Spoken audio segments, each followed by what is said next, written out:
Hello, I am Dr. Regina T. Akers of Washington, D.C., and I'm a historian with the Naval History and Heritage Command. Vice Admiral Gravely grew up in Richmond, Virginia, the eldest of 5 children. His father was a Pullman and then later a postal clerk. His mother took care of the family. He was born in 1922, so just 8 years shy of the Depression. Gravely will be, or was, one of the most distinguished senior surface warfare officers throughout the Cold War. He's a veteran of, remember, World War II, the Korean conflict or war, and the Vietnam War. He is going to set an example for white and black alike with whom he served. He enriched the careers of others, some of whom looked like him, some of whom did not. So among the indignities that he endured were those who were of lesser rank, who would cross the street to avoid having to salute Admiral Gravely, or whatever rank he was at, because he was African American. He was not granted admission into the officers' clubs.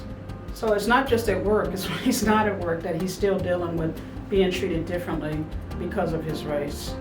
When I think of Admiral Gravely, I think of him being an ambassador of hope for the total naval community, but especially for African Americans and members of other minority groups whose challenges might even be different from his, but they can learn from how he handled them and how he survived them.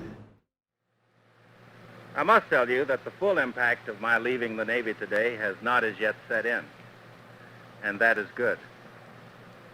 I'm certain, however, that in a few days, the full realization will hit me, and I will experience the normal bit of depression. But let me hasten to add that I am not one to consider that this is the end of the line, simply because my Navy career has ended. I believe there will always be new challenges, and I fully intend to pursue each opportunity to the maximum extent feasible.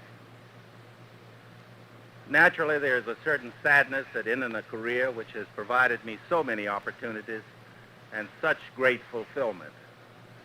A profession which has permitted me to serve my country in the greatest Navy in the world, in the finest possible environment.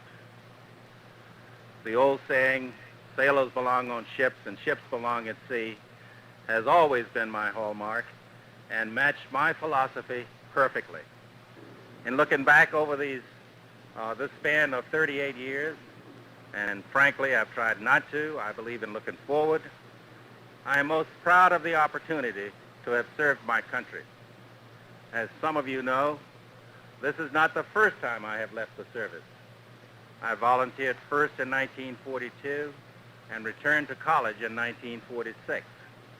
I volunteered again in 1949 and will be ready to volunteer again should my services ever be needed by our great country in any capacity.